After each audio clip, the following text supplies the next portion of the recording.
Eloin Vale Voss, 29-year-old wife of Callum Voss, stood quietly at Ironville Banking Syndicate's private gala when Callum Voss, 34-year-old husband of Eloin and managing director of Ironville, turned to the crowd and said, "My family took Eloin in when she had no one. No father, no mother, no inheritance, no standing." Everyone heard it. Investors, employees, board guests, reporters, his wealthy family, the woman standing beside him in silver, waiting for his wife's place. The room changed instantly. Eloin felt shame rise in her chest, but she said nothing as Callum smiled like destroying her was part of the evening's entertainment. He did not know the microphone was recording every word. He did not know Merritt Shaw, Vale Meridian's ownership council, was already preserving the footage. And he did not know that the insult he used to erase her was the same insult that would prove he had misled the entire room. No one protected her. Verena Voss, 61-year-old mother of Callum, smiled proudly because she believed the Voss name was stronger than truth. Bram Voss, 64-year-old father of Callum, looked away because he knew old debts were buried under Ironville's marble floors. Orrin Voss, 37-year-old cousin of Callum, laughed openly because he thought cruelty was safe when it came from rich people. Eloin stood there in a simple dark dress, her fingers shaking around her purse, her tired eyes fixed on the man she once loved. To everyone in that golden room, she looked like a poor orphan being pushed out of a world too rich for her. Callum believed she had no power. Sable Crew, 32-year-old daughter of Crew Strategic Capital's founder, believed Eloin could be removed before the merger papers were signed. The Voss family believed silence meant weakness. But what no one knew was that Ironville Banking Syndicate, the empire Callum bragged about managing, was controlled through Vale Meridian Holdings, and Eloin was the hidden heiress behind it.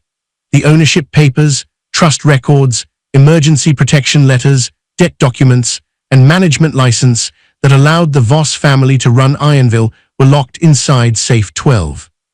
And Maurice Bell, 62-year-old senior vault manager of Ironville, had been waiting for the day Callum Voss would request access to a safe he had no authority to open. Then Callum laughed and said, "You would not recognize power if it opened a vault in front of you." That was the final line. Eloin understood then that the husband she protected had chosen pride, Sable, and his family's lies over her. That was the moment Eloin stopped being the quiet wife everyone ignored and became the woman who would decide what happened when Safe 12 opened. This is not just a story about public humiliation. It is about what happens when a man betrays the only woman who held the truth, the proof, and the power to ruin the empire he thought was his. Dear viewers, thank you for being here. If you watch without subscribing, it is like letting Eloin stand alone in that room again.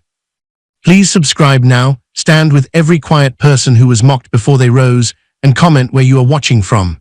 The mistake was buried on page 7. If no one caught it before the board presentation, Callum Voss would walk into a room full of directors and declare Ironville stronger than it was. He would not know he was using a report that mixed restricted reserve exposure with operating liquidity. To ordinary guests, it looked like a small category error. To a bank, it looked like a dangerous misstatement. No one knew that yet. Not the assistants rushing through the polished halls of Ironville Banking Syndicate.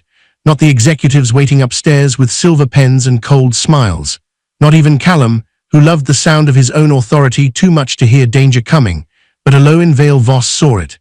Eloin, 29, was Callum's wife and the quiet volunteer most Ironville staff believed had married above herself. She stood inside the private charity wing wearing a cream blouse, a dark skirt, and no jewelry except her wedding ring. Her hair was pinned loosely at the back of her neck. Around her were scholarship plaques, children's drawings, donation files, and old portraits hidden behind white renovation cloth. To the staff, she was only helping arrange folders for the Vale Tomorrow Fund, a scholarship program for orphan children. To herself, she was standing in the only part of Ironville that still felt honest. Teenage girls sat near her, twisting the edge of her application form until the paper bent.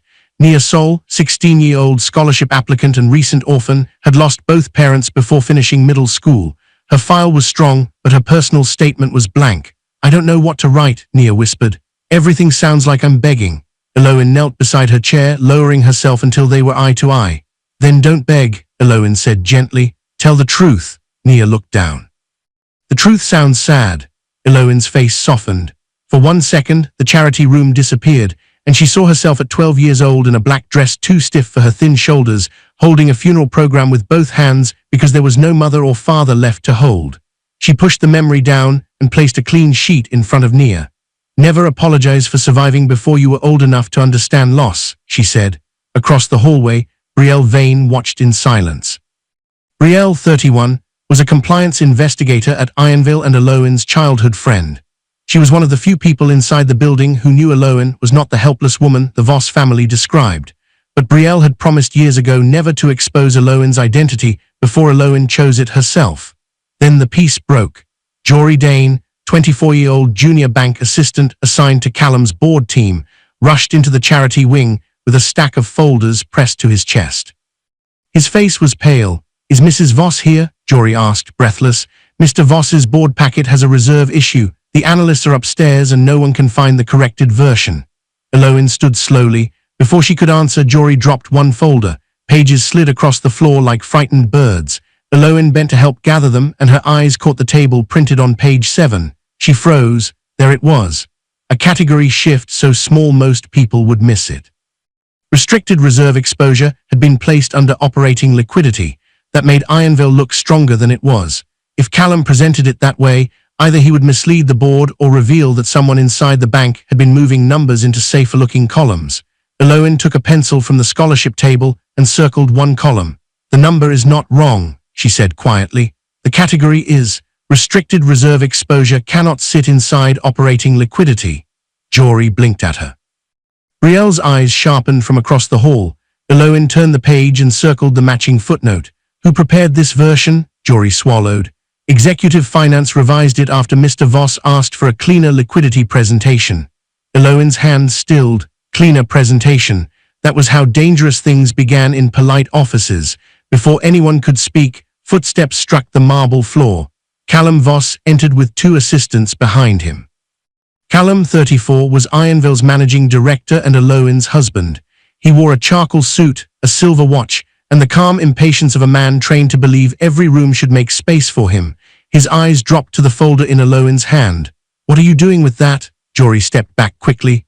"Sir," she noticed. Callum lifted one hand, stopping him. Eloin held out the file. "There is an issue on page 7. Callum gave a short, embarrassed laugh, as if she had just spoken out of turn at a dinner table. "Eloin, please don't embarrass me by pretending you understand syndicate finance."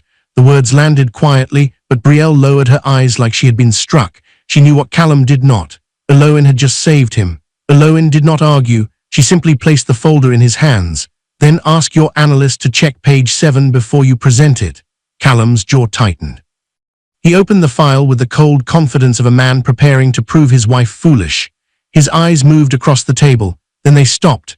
A faint color rose under his collar. He saw it. He knew she was right. For one fragile moment, Eloin waited, not for praise, not even for an apology, just for one small sign that the man she married could still choose humility over pride.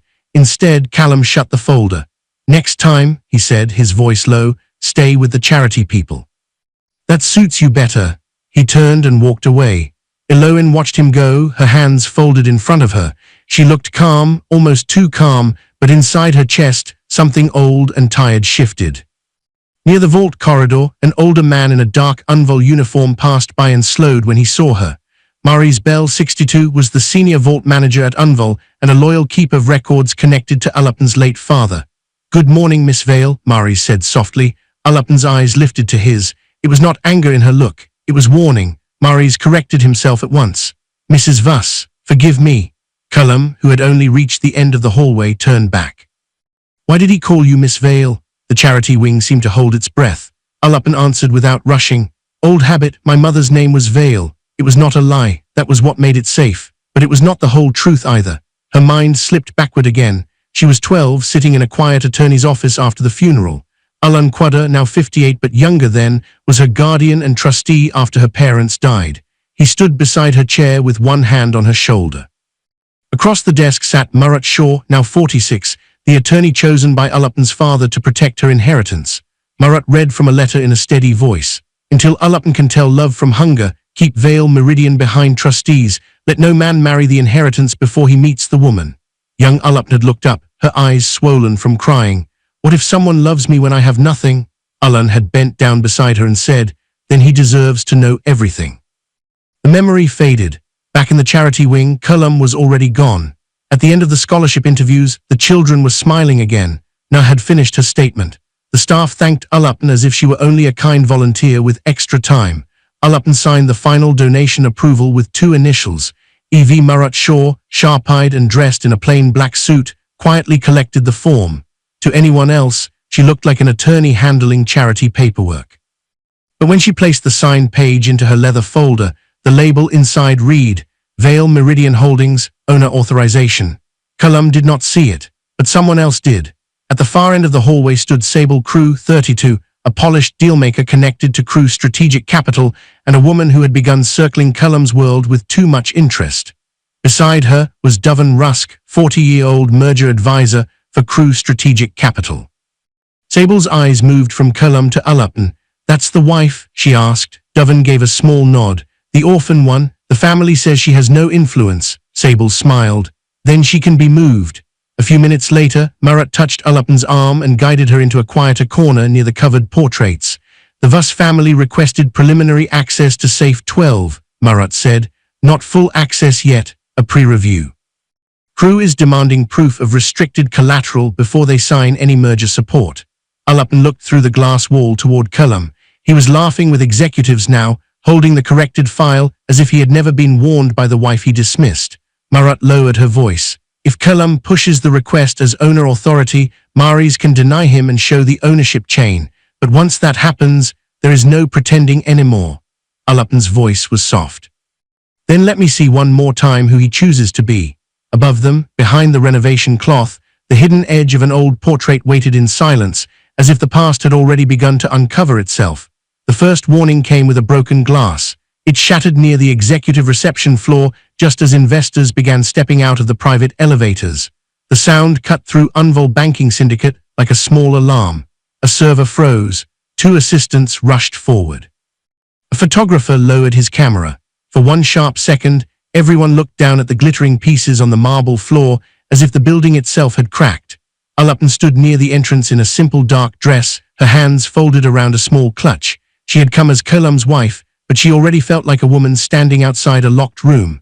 The warm charity wing from earlier was far below them now. Up here, everything shone colder. Crystal glasses lined silver trays. Investor folders sat in perfect stacks. Old portraits watched from the walls, their frames heavy with pride. But Ulan noticed what others ignored. A vendor envelope lay half-hidden beneath the reception desk, stamped with a red warning. One chandelier above the west corner flickered twice before steadying. A senior waiter whispered that 2 event invoices had not cleared. Unvol looked rich, but the shine had started to tremble. Cullum walked in moments later, surrounded by assistants and board guests, carrying the corrected file Ulan had saved. He did not look at her first. He looked at the room, measuring who was watching.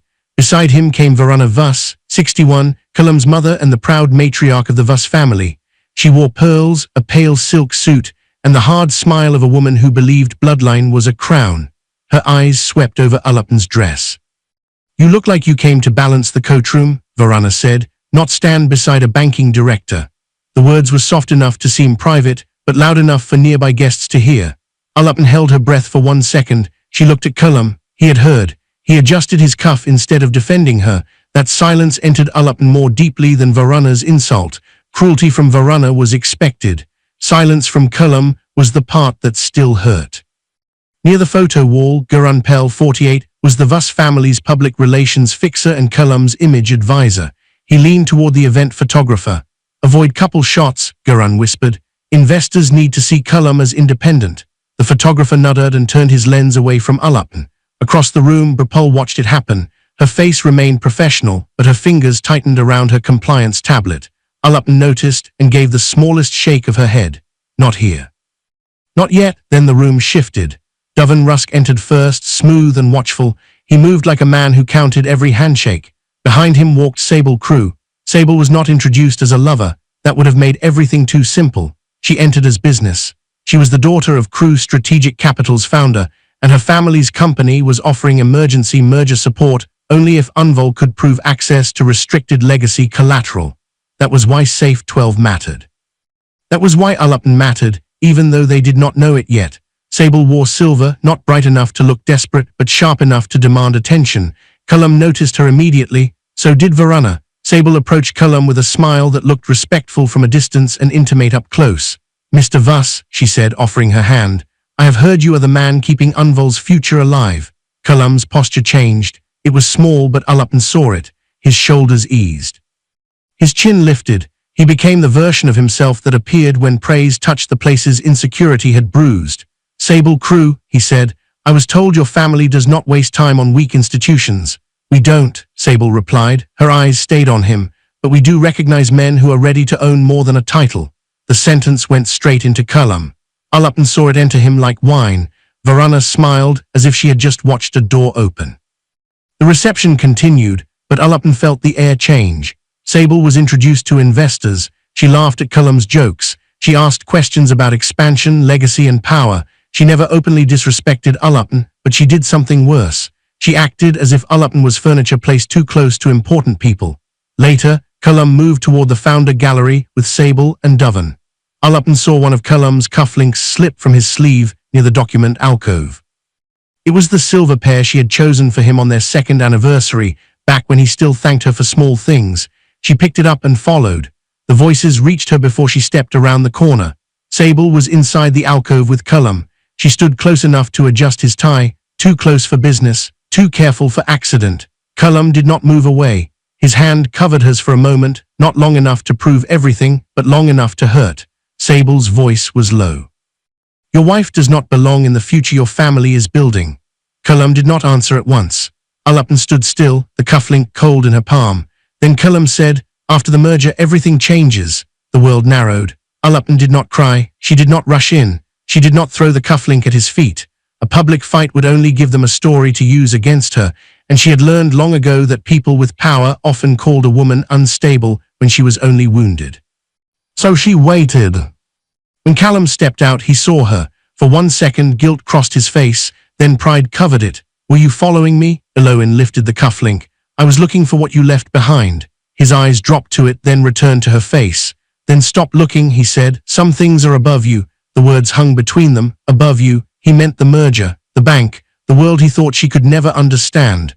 Eloin closed her fingers around the cufflink and gave it back. "Maybe," she said softly, "or maybe you have stopped looking down long enough to see what is holding you up." Callum frowned, but Sable appeared behind him before he could answer. Her smile was pleasant, her eyes were not. That evening, the Voss family held a private dinner in their formal dining room. Bram Voss, 64, was Callum's father and the former public face of Ironville. He sat at the head of the table with a glass of water he did not drink. Orin Voss, 37, was Callum's cousin and a loud family loyalist who lived off Voss privileges while pretending they were earned. He lounged near Verona with a cruel smile. Noel Ketter, 55, was the Voss family attorney and legal advisor. He opened a folder beside his plate. His voice was careful. "To finalize the crew merger, Ironville must produce restricted collateral records from Safe 12. Bram's hand tightened around his glass. Verona lifted her chin, then produced them. Hesitated. The Voss family manages Ironville, but legacy ownership runs through a holding structure. Restricted collateral cannot be used without owner authorization. Callum's face hardened. "My family name is on the building." Brielle, present as compliance support, spoke before fear could stop her. "Names on buildings are not always names on controlling documents." The room turned cold. Verona stared at her. "You may leave."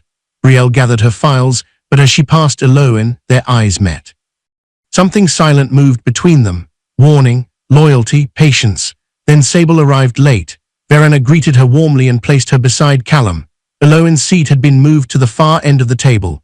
Tamsin Rowe, 53, was the longtime Voss household manager and one of the few staff members who treated Eloin with kindness. She noticed the insult. Without a word, she moved a water glass closer to Eloin and placed a fresh napkin beside her plate. It was a small gesture. Tonight it felt like shelter. Orin leaned back and laughed. "Maybe Eloin prefers the end. Orphans are used to leftovers." Eloin looked at Callum. He heard it. He said nothing.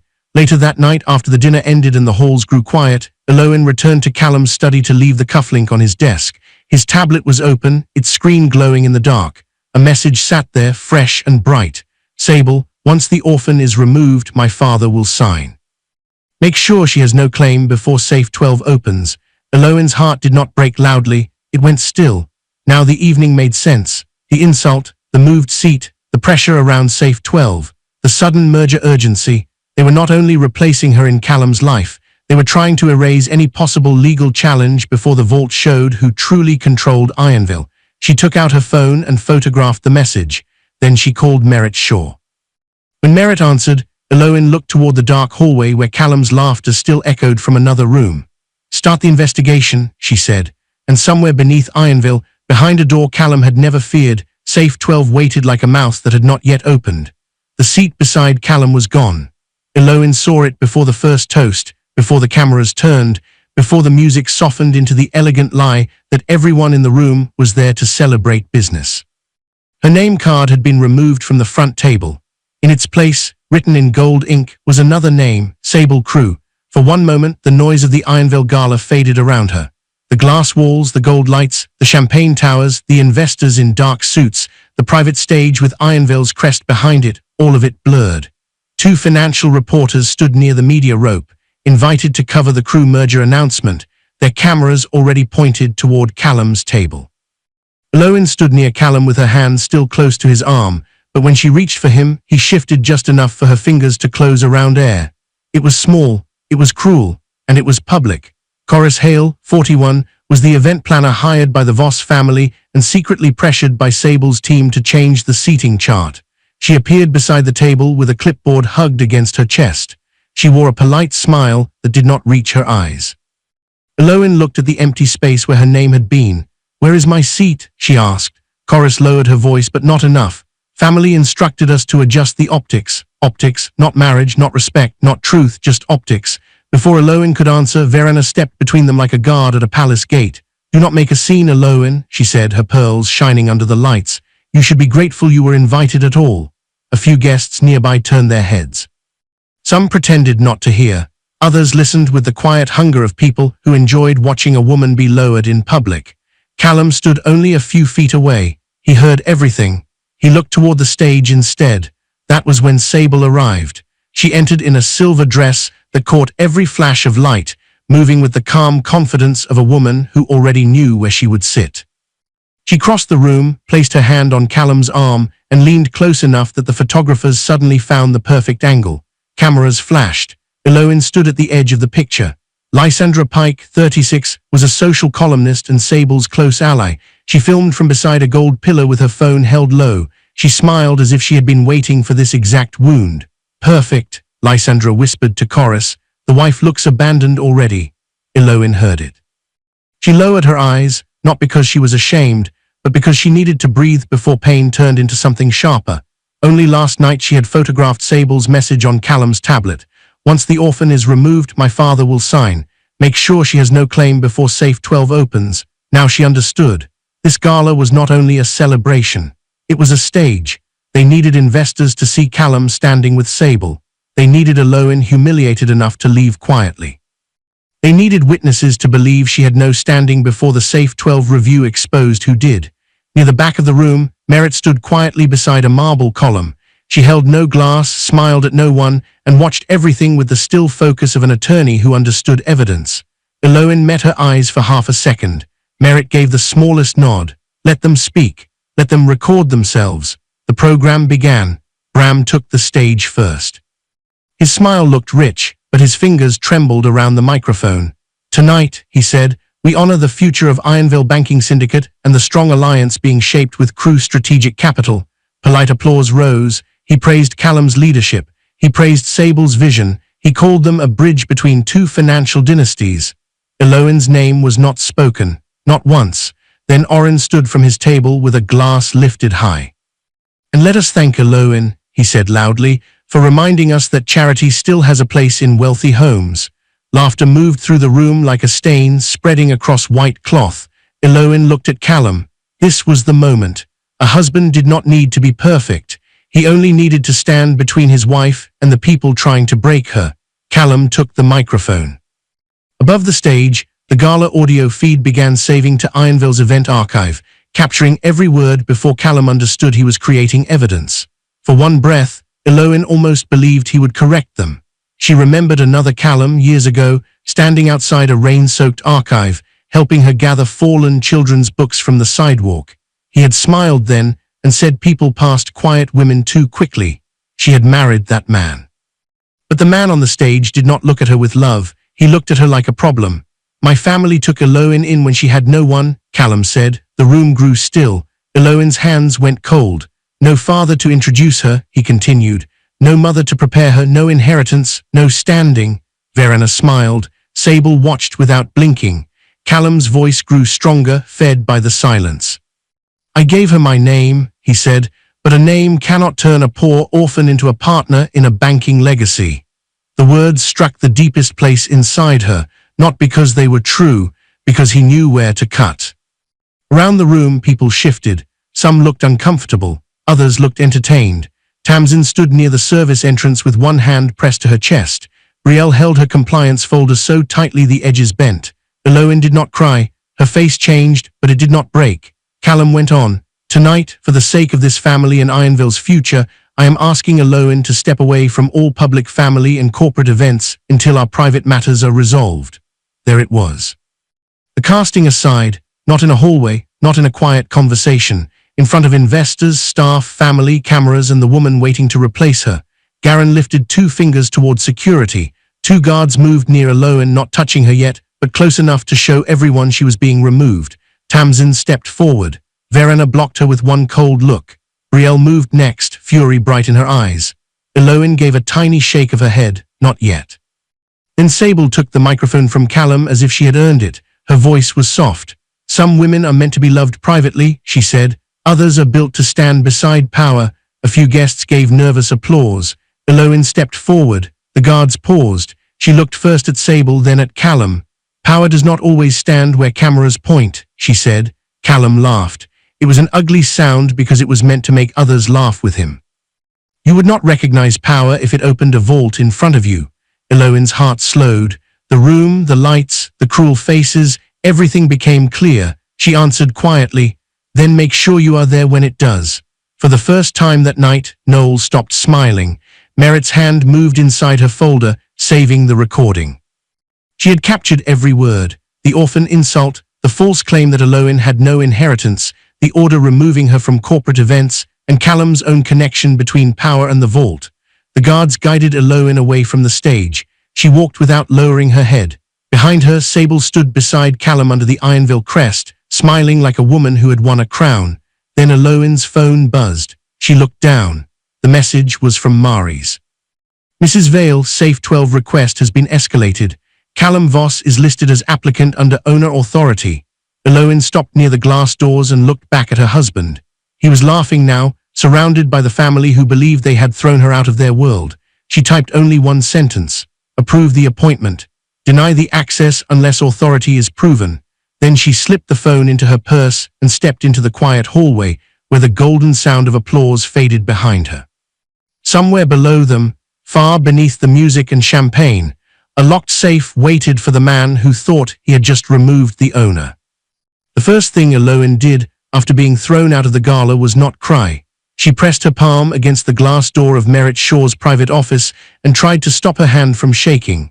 Rain ran down the windows behind her. Her dark dress was damp at the hem. Her hair had loosened from the careful pins she had used before the gala, back when she still hoped Callum might choose decency in front of the world.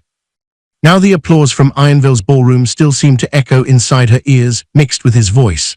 No father, no mother, no inheritance, no standing. He had not only insulted her, he had chosen the exact wound he knew would bleed. Merritt opened the door herself. She did not gasp. She did not ask foolish questions. She simply stepped aside and let Eloin enter.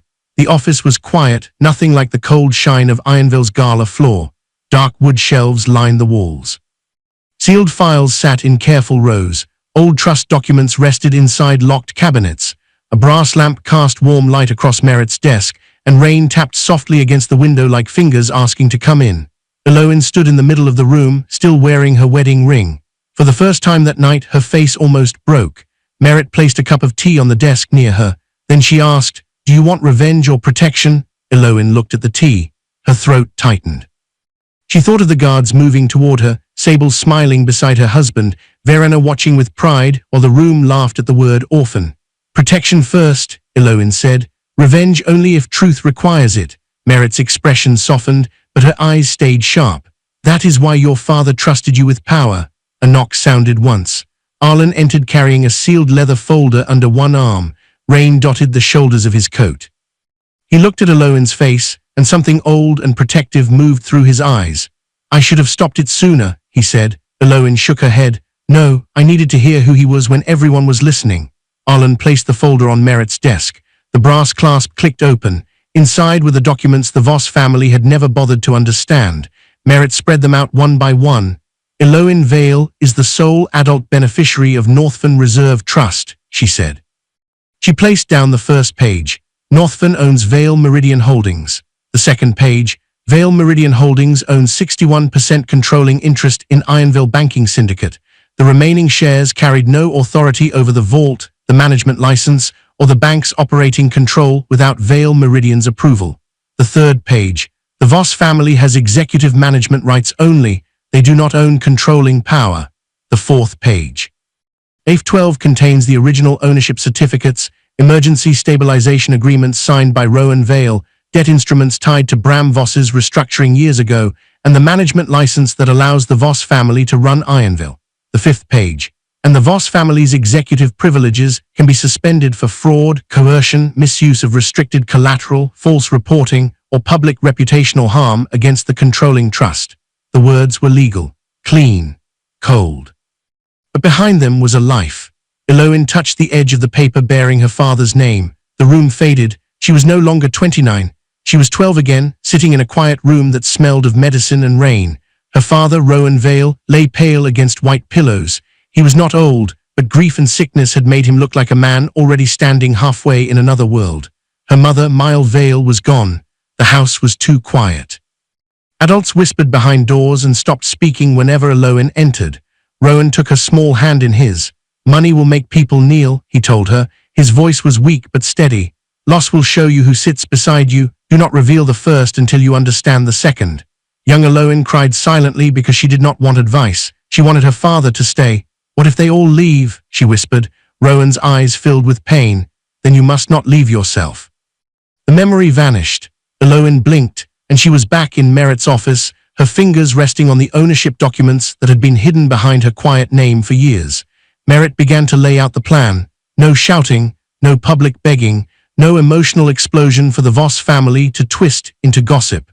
They would preserve Callum's public statements from the gala. Merritt had already recorded him claiming Eloin had no inheritance and no standing. They would investigate the crew merger for conflict of interest. Brielle would audit discretionary account withdrawals. Maris would flag the access request, preserve the record, and allow only a verification appointment without alerting Callum that ownership review had begun. Merritt would prepare emergency board action, but only after employee and customer protections were secured. Eloin, Merritt said carefully, if we move too fast, innocent people could be frightened. Staff, customers. Scholarship families, Eloin straightened. No innocent person pays for what Callum did. That was the line that made Merritt nod. The door opened again. Brielle entered with a slim file pressed to her chest. Her calm was gone now. Anger burned through it. I found something, she said. She placed records on the desk. 3 transfers approved by Callum's office and reviewed by Noel. They were marked as legacy development expenses, but the receiving accounts linked back to Oren's private consulting shell. Olin leaned closer. Brielle turned another page. There is more. 2 family debt payments were routed through discretionary executive allowances. If Callum used Ironville funds to hide Voss obligations during a merger negotiation, that is not just arrogance, it is exposure. Eloin closed her eyes. The affair had wounded her. The fraud changed everything. While they reviewed the files, the story moved elsewhere. Callum was in a private lounge inside Ironville, his bow tie loosened. His pride still hot from the gala. Sable stood near him with a glass in her hand. Noel sat at a side table drafting legal language on his laptop. Sable's voice was smooth. A poor wife becomes dangerous only when men pity her, she said. Make sure no one does. Callum's mouth hardened. She has nothing.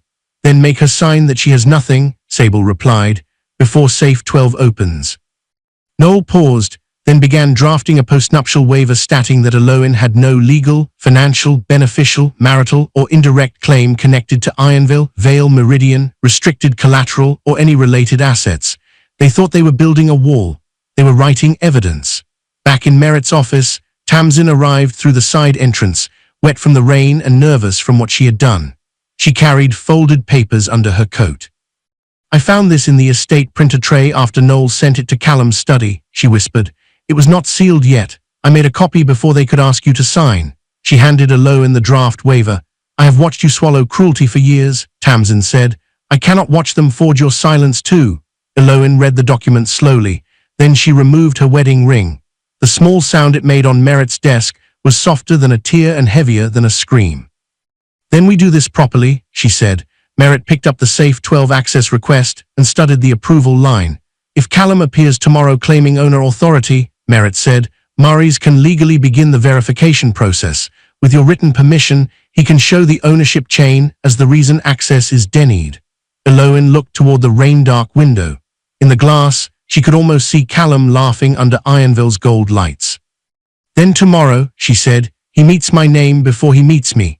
And inside the sealed leather folder, beneath her father's signature, the first page of the past waited to become a weapon. The front door of the Voss estate opened before Eloin touched the handle. It was not opened to welcome her. It was opened like a court officer letting a prisoner enter for judgment.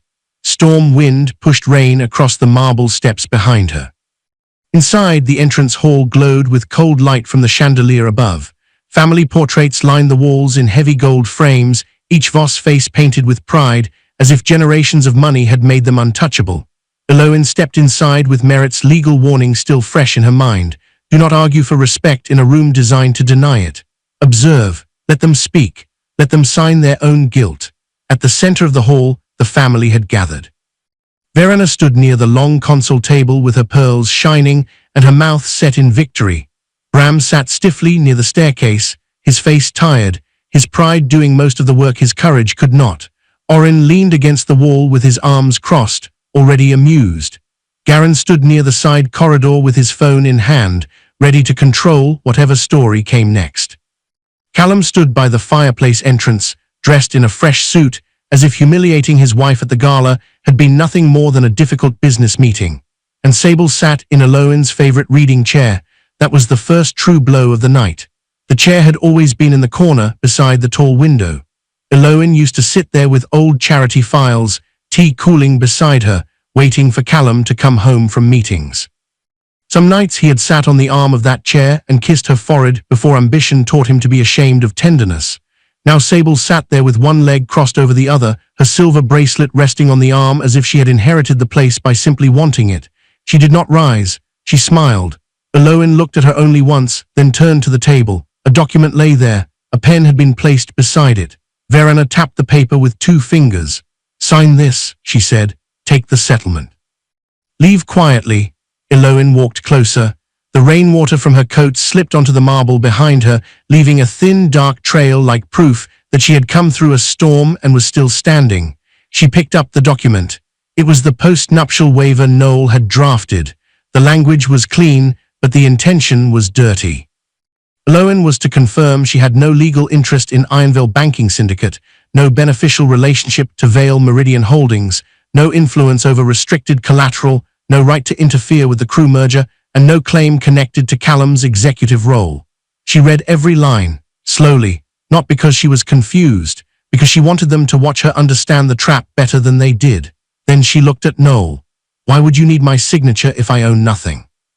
The question moved through the room like a crack under glass. For 1 second, Noel's face shifted. It was small, almost invisible, but Eloin saw it. So did Arlen, who had not entered yet but stood outside beneath the covered drive, waiting for her signal. Callum answered before Noel could recover, because poor people become greedy when they realize the marriage is over. Sable tilted her head with gentle cruelty. It is kinder to end illusions early. Eloin placed the document back on the table without signing it. Callum's eyes hardened. "You are making this difficult because you think silence makes you noble," he said. "It does not. It makes you inconvenient." Eloin felt the old pain rise, not sharp now, but deep. The man speaking to her was wearing the face of the man she once loved. That was the cruelest part. Memory kept trying to defend him even while his words destroyed him. She remembered their first winter married, when Callum had come home late and found her asleep with charity folders spread across her lap. He had covered her with a blanket and whispered that her heart was too soft for the world. Now he looked at that same heart as if it were a stain. He stepped closer. "I gave you a name," he said. "I gave you a house. I gave you a life. Without me you go back to being an orphan with a suitcase." The room went still. There it was again. Orphan. Word they used because they thought loss meant emptiness, because they believed no parents meant no power, because none of them had ever imagined that the dead could leave behind an empire. Verena picked up a small cream envelope and held it out. "This is more than your background deserves." Eloin did not take it. She looked at the portraits on the walls, at painted men and women who had borrowed importance from a bank her family had quietly saved. "Your family keeps speaking of background," she said. "Strange thing to worship when you do not know the ground beneath you." Orin laughed loudly and walked to the front door. He opened it wide, letting rain and cold air rush in. "There is the ground," he said. "Try not to slip on it." That was when Arlen stepped into the doorway. He closed his umbrella with calm precision. Water dripped from the black fabric onto the stone threshold. His presence changed the room, not because he was loud, but because he carried the quiet weight of a man who had spent years protecting something powerful.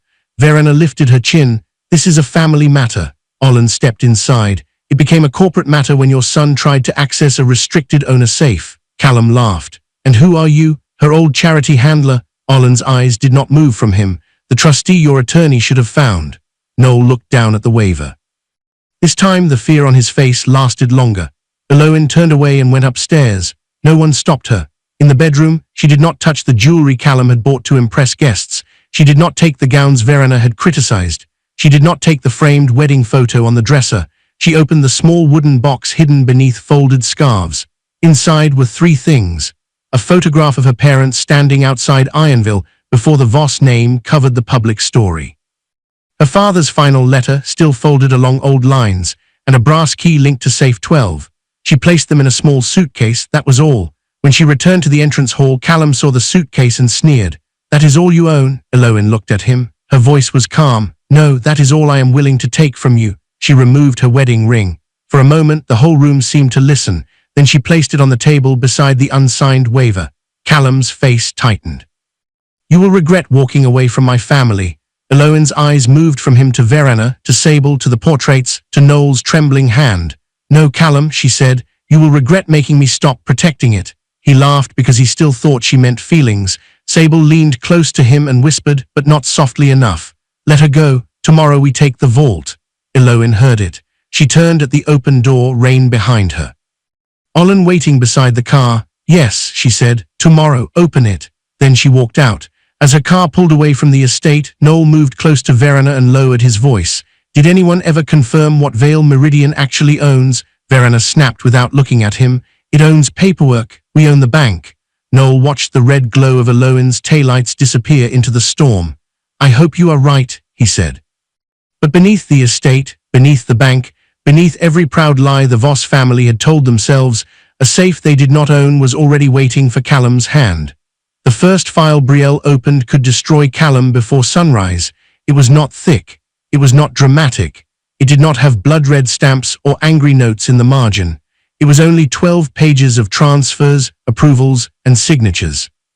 But as the paper slid across Merritt Shaw's desk, Eloin knew she was no longer looking at betrayal inside a marriage. She was looking at rot under the marble floor. Merritt's office was still lit long after midnight. Rain pressed against the windows. Coffee had gone cold in 2 cups. A single brass lamp threw light over piles of documents, trust records, board rules, and printed screenshots from Callum's tablet. Eloin had not slept. She sat between Merritt and Arlen, still wearing the same dark clothes from the storm, her face quiet but pale. The wedding ring was no longer on her finger. It lay inside a small envelope beside the unsigned waiver, like a piece of evidence from a life that had ended before the law could catch up. Brielle stood near the desk, her compliance badge clipped to her jacket. She looked tired, but her voice was steady. "These are the first 3 findings," she said. She placed one page in front of Eloin. Callum authorized consulting payments to companies tied to Orin. The invoices say market strategy, legacy development, and family advisory support, but the companies have no employees, no active outside contracts, and no deliverables attached. Arlen's eyes hardened. Brielle placed down the second page. Noel helped reclassify Private Voss family debts as bank-backed obligations. It makes the family's position look cleaner before the crew merger review. Merritt took the page and read it slowly. That explains why they were desperate for Safe 12, she said. Brielle nodded and placed down the third page.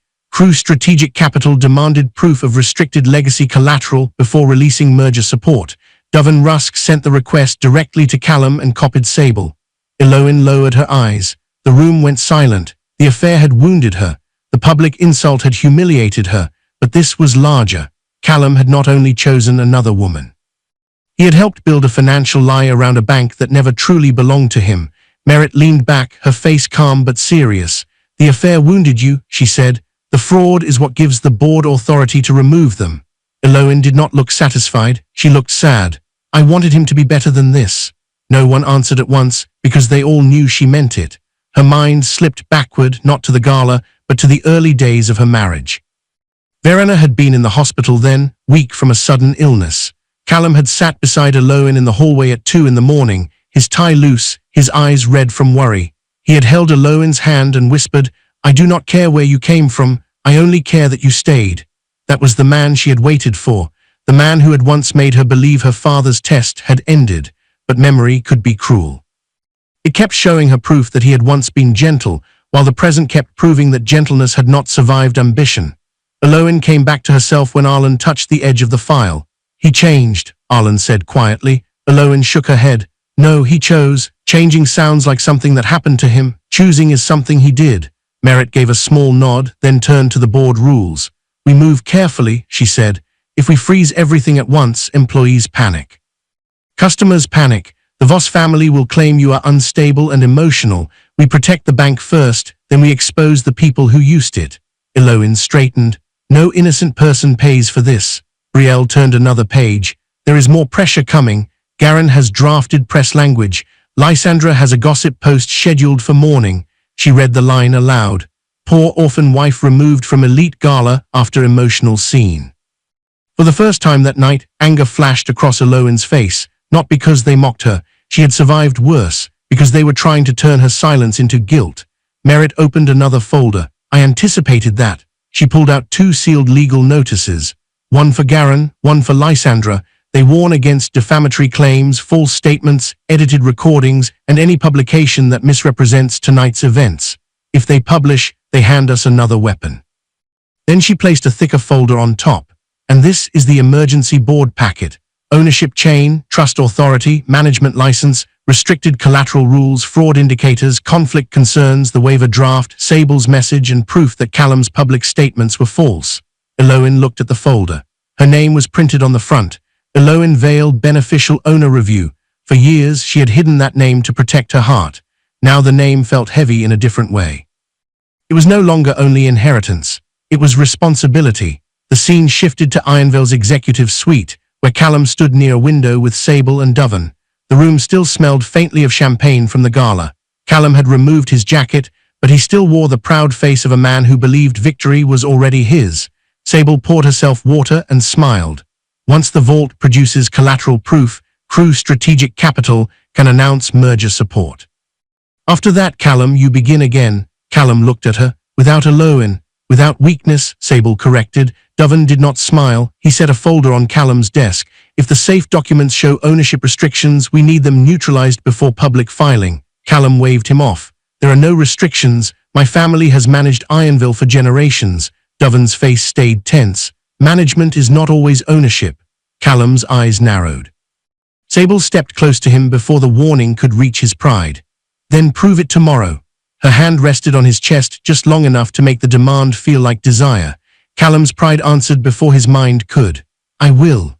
At a side table, Noel reviewed the postnuptial waiver, adding language that said Eloin had no legal, financial, beneficial, marital, or indirect relationship to Ironville, Vale, Meridian, restricted collateral, or related ownership structures. He paused at the word beneficial, then glanced toward Callum. Are we certain this is wise? Callum snapped. She has nothing. Noel did not answer. Back in Merritt's office, the phone rang. Maries was calling from inside Ironville's vault department. His voice was low, steady, and grave. Safe 12 is ready, he said. The access appointment is confirmed for morning, but once he sees the first document, there is no gentle version of this. Eloin closed her eyes. For one moment she saw Callum at the hospital again, holding her hand. Then she saw him on the gala stage, calling her a poor orphan while Sable smiled beside him. When she opened her eyes, they were clear. He chose public cruelty, she said. Give him public procedure. Maurice was silent for a second. Understood, Mrs. Vale. Brielle kept working while Merritt prepared the notices. The rain slowed. Dawn began to pale the window, then Brielle stopped. Her fingers hovered over one final file on her tablet. Eloin, she whispered. Merritt looked up. Brielle turned the screen toward them. It was a draft statement prepared by Callum and Noel for Eloin's signature. Eloin Voss confirms she has no legal, financial, beneficial, or indirect relationship to Ironville Banking Syndicate, Vale Meridian Holdings, restricted collateral, or related ownership interests. Brielle's voice shook with anger. They were going to forge your absence into law. Eloin stared at the words. Then she looked at Merritt. Then tomorrow, she said, my presence becomes the law. Outside, the rain finally stopped, and under Ironville's sleeping floors, Safe 12 waited for the wrong man to ask the right question. Callum Voss signed the vault register like a man signing for a kingdom. The pen moved across the page with sharp confidence. His name looked bold beneath the heading, Restricted Access Request, Safe 12. Behind him, the underground vault of Ironville Banking Syndicate waited in cold silence, sealed behind steel doors, brass locks, security glass, and old stone walls that seemed older than every proud lie his family had ever told. Sable stood beside him in a pale suit, polished and calm, dressed like a woman already measuring curtains for a throne room. Varuna looked triumphant. Arun smirked, as if the vault were only another room Ulupin had been too poor to enter. Dovan checked his watch, impatient for the merger-proof crew strategic capital needed. Bram stood slightly apart, his face tight with the private fear of a man who knew wealth could vanish if anyone opened the wrong drawer. Null said nothing. His silence was different now. It had weight. Maurice stood behind the counter with white gloves laid flat in front of him. His expression was calm, almost gentle, but there was nothing weak about him. This was his room. Here, even Callum's expensive voice sounded smaller. Maurice reviewed the access form. You are requesting access to Safe 12 as managing director. Callum gave him a cold look. As heir to the Voss banking legacy, Maurice lifted his eyes. Management title is not ownership authority. The words landed like a quiet insult. Callum's mouth tightened. Do not turn procedure into thutter. My family built this institution. Maurice glanced at the file again. Your family has managed this institution. Varuna stepped forward, offended before she understood the danger. How dare you speak to my son that way? Maurice did not raise his voice. I am speaking according to the record, Mrs. Voss. Null cleared his throat. Is there a trustee present? That question changed the air. Callum turned slightly. Why would we need a trustee? Null looked at the vault door, not at him. Restricted owner safes require owner verification. Maurice answered before Callum could object. There is owner authorization for the verification process. That does not grant you possession of the contents, Maurice added. It only allows the ownership record to be reviewed in this room under vault supervision. Callum relaxed at once, misunderstanding the phrase the way arrogant men misunderstand any sentence that does not flatter them. Good, he said. Then open it. Maurice pressed a button beneath the counter. A low mechanical sound moved through the walls. The first steel door unlocked, then the second. The sound echoed down the corridor like something waking. They entered the private vault chamber. The room was colder than the hallway. Rows of archival boxes rested inside locked shelves. Brass numbers marked each safe. At the far wall, under a soft white light, Maurice stopped before one black archival case. The label read, Safe 12, Vale Meridian Holdings, Restricted Owner Records. Callum frowned. Why does it say Vale? No one answered quickly. Maurice placed the box on the table and put on his white gloves. Sable's smile weakened. Dovan leaned closer. Varuna looked annoyed, not afraid yet. Arun rolled his eyes as if paperwork was beneath him. Maurice opened the first file. Document 1, he said, Emergency Stabilization Agreement. He placed the page on the table. It showed Rowan Vale's signature. The agreement stated that Rowan Vale had rescued Unvol years ago when the Voss family nearly collapsed under hidden debt, bad acquisitions, and failed private loans. Bram's face lost Kulki first. Varuna whispered, that was a partnership.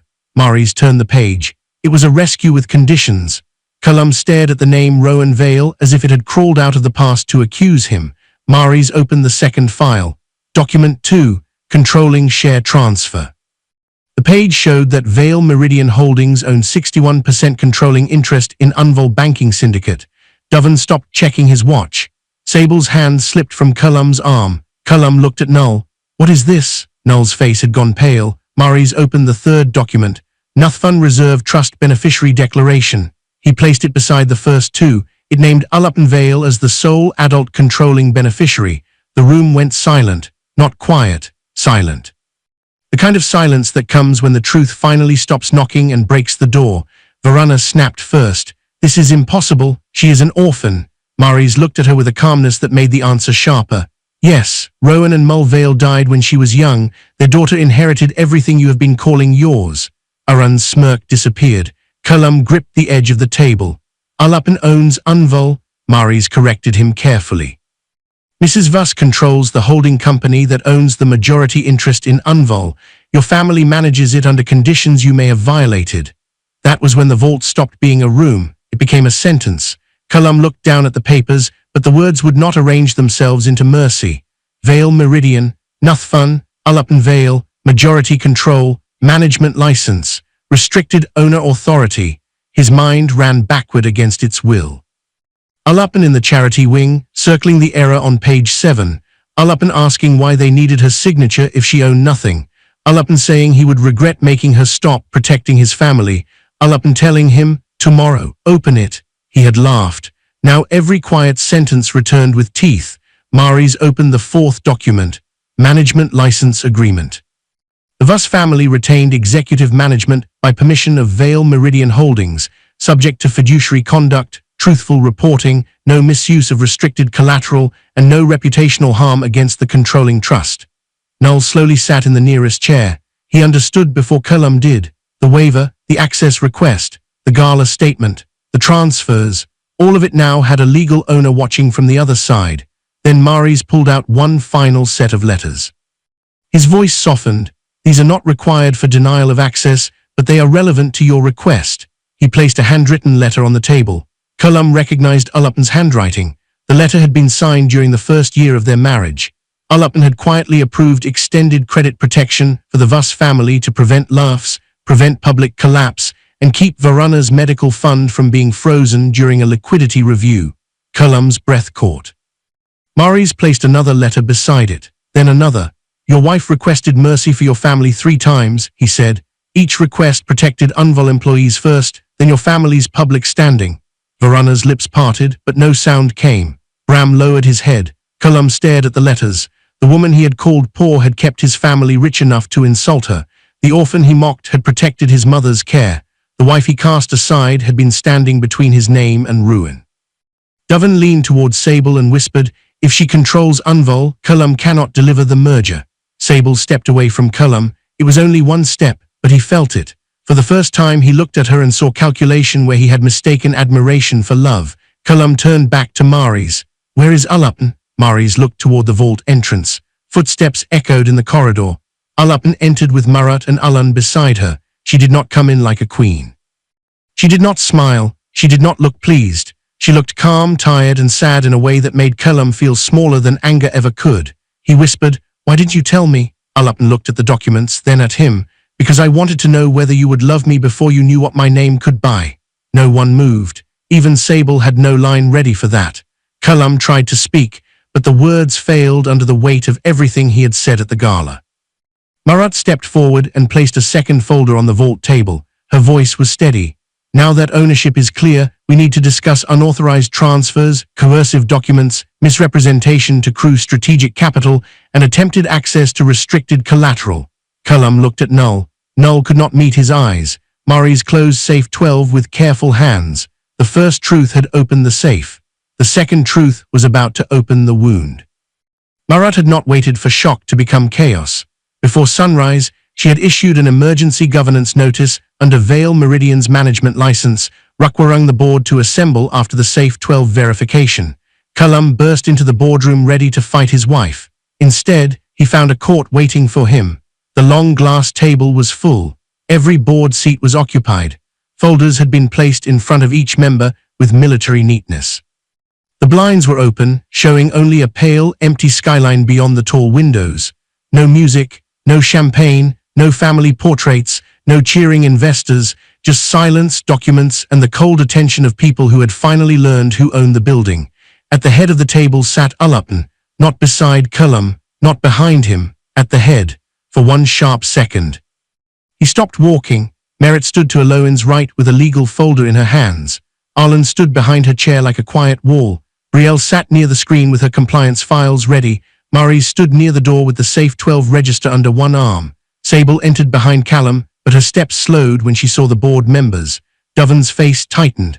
Verena looked around as if she expected someone to rise and give her the respect she had always demanded. Bram lowered his eyes. Orin tried to look bored, but his jaw had gone stiff. Garin stood near the back wall, already checking his phone. Lysandra sat beside him, no longer filming openly, but watching for a way to turn disaster into gossip. Mara Kell, 52-year-old board secretary for Ironville and the official recorder of emergency governance meetings, looked at Eloin and spoke clearly. Chairwoman Vale, all required members are present.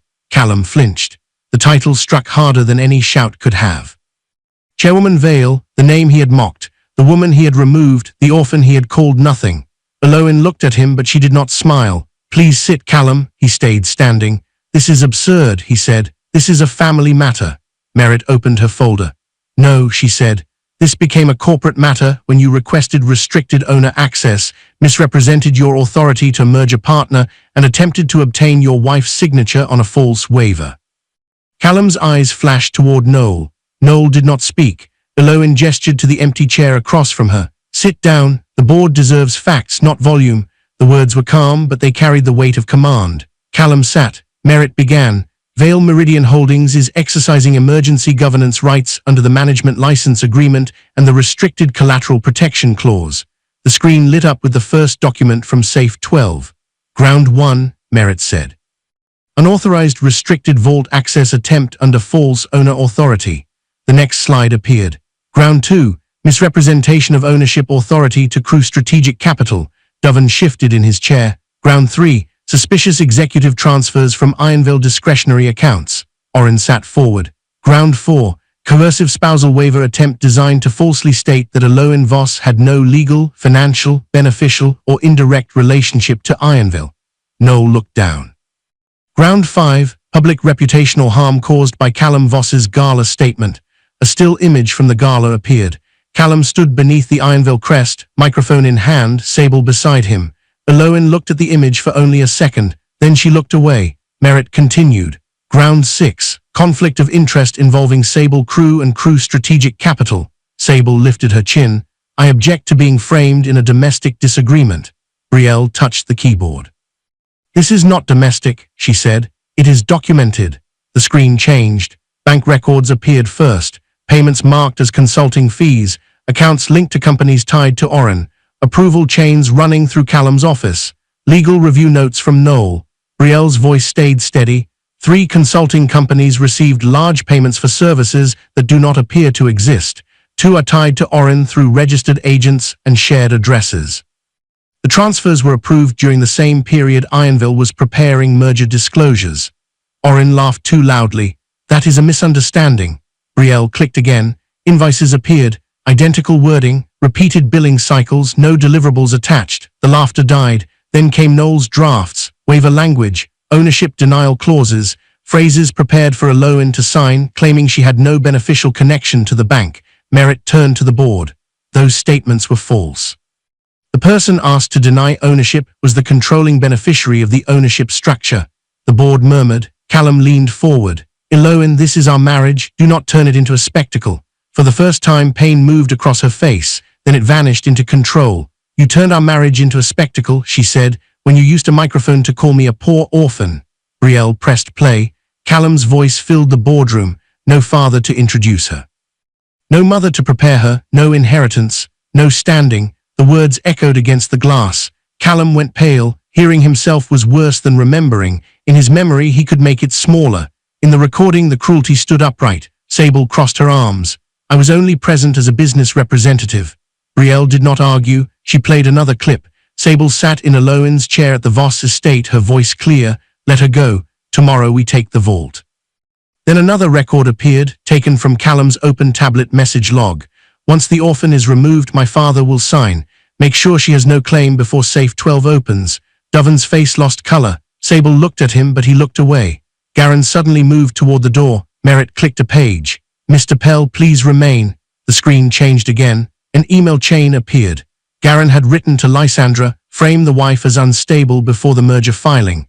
Keep the orphan angle. Sympathy weakens Callum's position. Lysandra's lips parted. Garen said quickly, that was draft language, it was never published. Merritt's eyes stayed cold. Because you received a legal notice before you could publish it.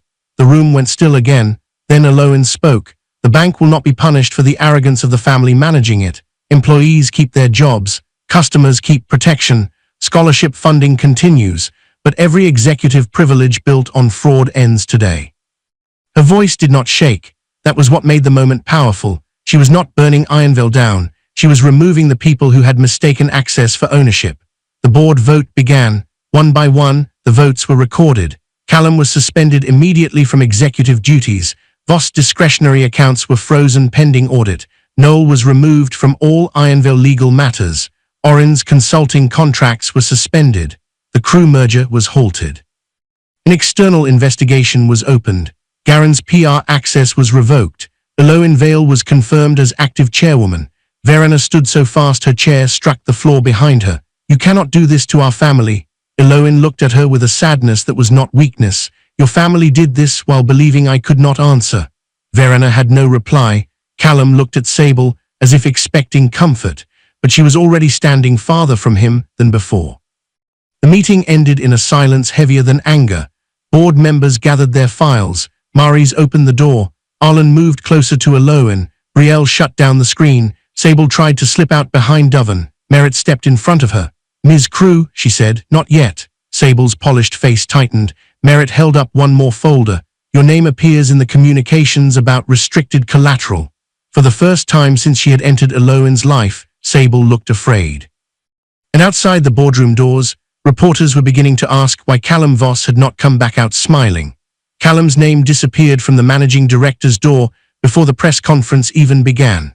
The silver letters were removed one by a maintenance worker in a grey uniform, while Callum stood at the end of the hallway, watching like a man seeing his own funeral happen in daylight. The place where his name had been left a pale outline on the wood.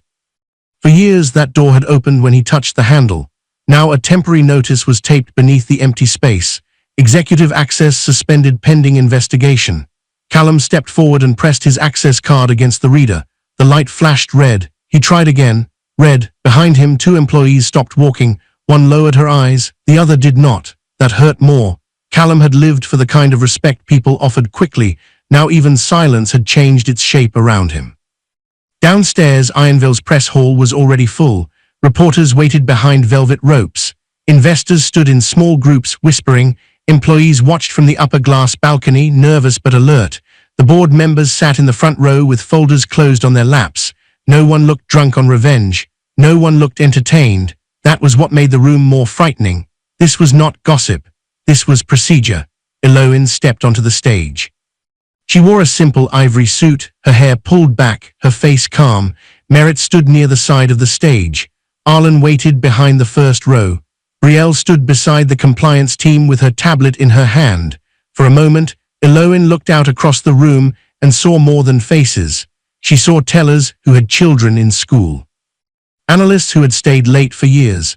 Assistants who had smiled at her in hallways when the Voss family ignored her. Scholarship staff from the charity wing. People who would be frightened if the bank shook too hard. So she did not begin with Callum. She began with protection. Ironville remains protected, Eloin said into the microphone. Its employees remain protected. Its customers remain protected. The room grew still. What ends today, she continued, is private abuse disguised as legacy.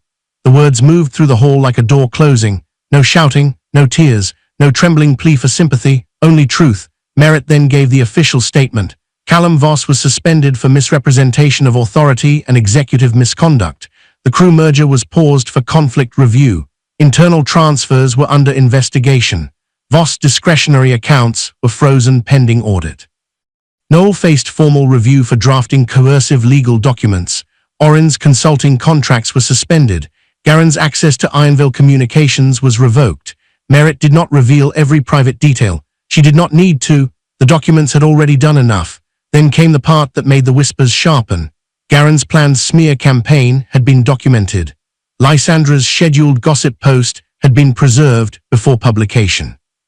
The language was read aloud in controlled legal terms, not for drama but for the record. Frame the wife as unstable before the merger filing. Keep the orphan angle. Lysandra, standing near the back, lowered her phone slowly. Garen's face turned grey. The same words they had prepared to destroy Eloin now stood in public as proof of their own cruelty. Callum watched from a side hallway through a glass partition. He could hear every sentence. Each one stripped something from him. Title, trust, image. Control. Sable stood near him, no longer touching his arm. Doven appeared from the press side door and approached her with a hard face. Crew Strategic Capital is withdrawing from all informal commitments until the review is complete, he said. Sable's eyes widened. You cannot blame this on me. Doven's voice dropped. Your messages tied us to a restricted collateral attempt. Your personal involvement has become corporate risk. She turned to Callum as if he could still protect her. You should have told me your wife mattered, she snapped. Callum stared at her. You told me she didn't. Sable's face hardened and the mask finally slipped. Because you believed it. The sentence was small, but it ruined the last lie he had kept for himself. She had not loved him. She had studied his pride, found the weakest part and fed it until he mistook her hunger for admiration. Sable walked away first, not because she was innocent, because there was nothing left to gain. Callum turned from the glass and rushed toward his office. He needed something familiar, his desk, his chair, his view, some proof that his life had not been taken apart in one morning. But when he reached the door, his name was gone. He pressed the card again. Reed Howland, 43-year-old Ironville security officer assigned to executive access control, stepped forward with polite distance. I am sorry, Mr. Voss. Your executive access has been suspended. Callum's voice cracked with anger. I built this place. Maurice walked past carrying a sealed file from the vault. He stopped just long enough to look at him. No, Mr. Voss, Maurice said calmly. You worked here. Then he continued down the hall. The line did not sound cruel. That made it worse. It sounded accurate. In the family estate, Verena faced her own kind of ruin. Ironville staff arrived with inventory lists. Paintings loaned through corporate holdings were removed from the walls. 2 vehicles assigned under executive privilege were taken from the garage. Security service connected to the bank was cancelled. The private accounts Verena used without question were frozen for review. The house was still large, but it suddenly felt borrowed. Verena stood in the entrance hall where Eloin had placed her ring beside the unsigned waiver. The chair Sable had sat in was empty now. Tamsin walked in quietly and placed the small cream settlement envelope back on the console table. Verena looked at it. What is that? Tamsin's voice was gentle but not weak. Mrs. Vale said you may need it before she does. Verena's lips trembled. For the first time no insult came, but the tears in her eyes were not full guilt yet. They were humiliation. She had not fully understood what she had done to Eloin. She only understood that the world had seen her fall. Back at Ironville, Eloin watched from the upper balcony as employees returned slowly to work. She did not smile. She did not celebrate. Arlen stood beside her. Does it feel like justice? He asked. Eloin looked down at the press hall, then toward the corridor where Callum had been stopped from entering his own office. It feels like burying the man I hoped he was, she said. Arlen said nothing. He knew some victories still came with grief. Later, Callum sat alone in a small visitor room because it was the only space security would allow him to use. His phone kept lighting up. Missed calls from Verena, messages from Oren, no message from Sable. He opened Ironville's public archive on his phone, searching for anything that still proved he belonged there. Instead, he found a photo from years earlier. It was from the charity wing. A younger Eloin stood beside a covered portrait of Rowan Vale, holding scholarship folders for orphan children. She was not hiding in the picture. She was simply unseen by anyone who did not care to look closely. The caption read, Eloin Vale, beneficiary successor of Vale Meridian Holdings, quietly renews the Orphan Scholarship Fund in honor of her parents. Callum stared at the screen. The truth had not been buried as deeply as he thought. It had been standing in the same building, wearing a simple dress, correcting his reports, protecting his family, and waiting for him to ask one honest question. He had never asked. Outside the visitor room, footsteps slowed. Callum looked up. Through the glass, he saw Eloin passing with Merritt beside her, heading toward the restored charity wing. For the first time since the vault opened, Callum stood not like a man who had lost a bank, but like a man who had finally understood he had lost his wife long before the documents proved it. Sable Crew lost her place before Eloin cut the ribbon. The message reached Ironville's restored charity wing just as employees began arranging chairs for the reopening ceremony. Crew Strategic Capital had removed Sable from all merger work. Doven had refused her calls. Lysandra had deleted half her posts and pretended she had never helped write the smear campaign. The woman who had entered Ironville like a future queen was now being treated like a liability no one wanted to stand beside. Eloin read the update once, then placed the paper face down on Merritt's clipboard. She did not smile. That was what made her different from them. Weeks had passed since Safe 12 opened. The investigation was still active. Callum remained suspended. Noel faced a formal professional review. Orin's contracts were frozen. Garin had lost his access to Ironville's communication channels. The Voss family's private privileges were under audit, but Ironville itself was still standing. That had been Eloin's first order. No innocent employee would lose a job because arrogant people misused a name. No customer would wake up afraid because the Voss family confused management with ownership. No scholarship child would lose funding because Callum had mistaken cruelty for strength. The charity wing had changed too. Fresh paint warmed the walls. Children's drawings had been rehung in clean frames. The old scholarship plaques were polished. New flowers sat under the restored portrait of Rowan and Mile Vale. The renovation cloth was gone now. Nothing was covered. Nothing was hidden. Above the entrance, a new brass sign read, "The Rowan and Mile Vale Center." For a moment, Eloin stood beneath it without speaking. Arlen came to her side. "They would be proud," he said. Eloin looked at her parents' portrait. Her father's eyes in the painting seemed softer than she remembered. Her mother's hand rested lightly on his arm, as if they had both been waiting years for their daughter to stop hiding in rooms she owned. "I used to think revealing my name meant losing the only way to know if love was real," Eloin said. Arlen's voice was gentle. "And now I think hiding it made me stay too long where love had already failed." Across the room, Brielle supervised the scholarship files, while Maris unlocked a small display case near the wall. Tamsin arranged cups of juice for the children attending the ceremony. The same employees who once whispered around Eloin now stepped aside with respect. "Not fear," Merritt approached with a folder. "The first reform package is ready for signature." Eloin opened it. The reforms were simple and firm. Executive family privileges were abolished. Restricted collateral could never again be used for private merger leverage. All future mergers required independent board review. The Orphan Scholarship Fund would expand through Ironville's National Foundation. Vault access would require dual verification from Ownership Council and compliance. Eloin signed each page with her full name. Eloin Vale, not Evie, not Mrs. Voss, her own name. Before the ceremony began, Verena arrived. She wore no pearls. Her face looked smaller without the armor of pride. Bram waited near the hallway, unable to meet Eloin's eyes. Verena did not enter like a queen this time. She entered like a woman asking permission. Merritt stepped closer, but Eloin lifted a hand. "It is all right."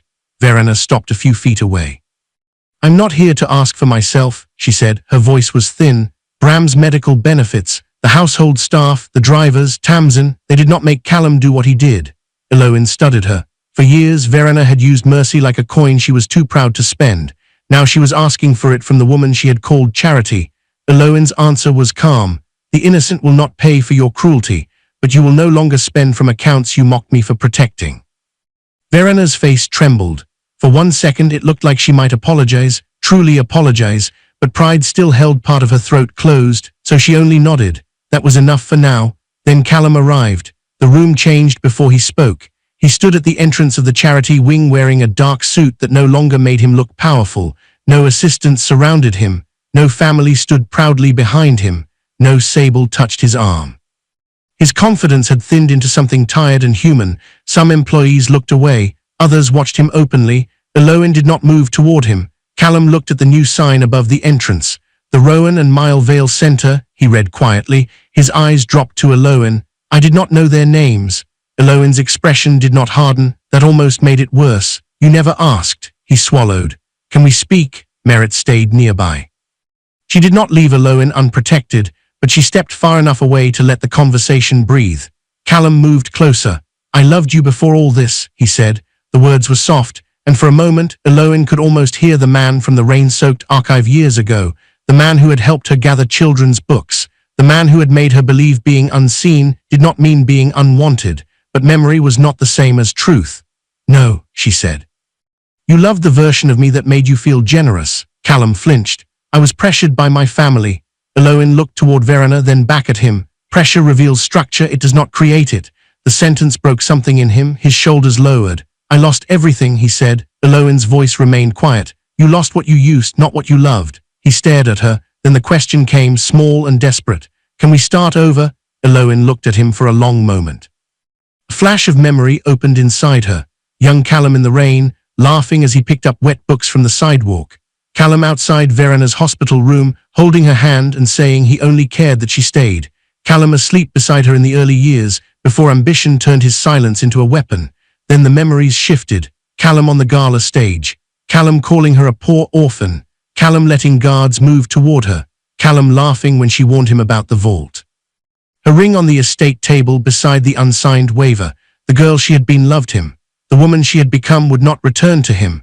"I forgive the girl I was for waiting," Eloin said. "I do not return to the man who made her wait that long." Callum had no answer. For once, he did not argue. He looked at the children gathering near the scholarship wall, then at the employees waiting for Eloin to begin. He finally understood that her world had never been small. He had only been standing too close to his pride to see it. He turned and left. No one followed him. The ceremony began soon after. Eloin stood before the scholarship children, the staff, the board members, and the people who had once known her only as Callum's quiet wife. She did not speak long. "Never let anyone use your beginning as proof of your ending," she said. A little girl in the front row wiped her eyes. Maris opened the display case. Inside lay the brass safe 12 key, no longer hidden in Eloin's suitcase or behind trustee rules. Beside it was a small plaque. "Silence is not weakness. Humility is not poverty." Eloin looked at the key, then at her parents' photograph. For the first time, the Vale name did not feel like a secret she had to protect. It felt like a door she had finally opened. Later, she walked through Ironville's main hall. Employees stepped aside, but not with fear, with respect. Someone whispered, "Chairwoman Vale."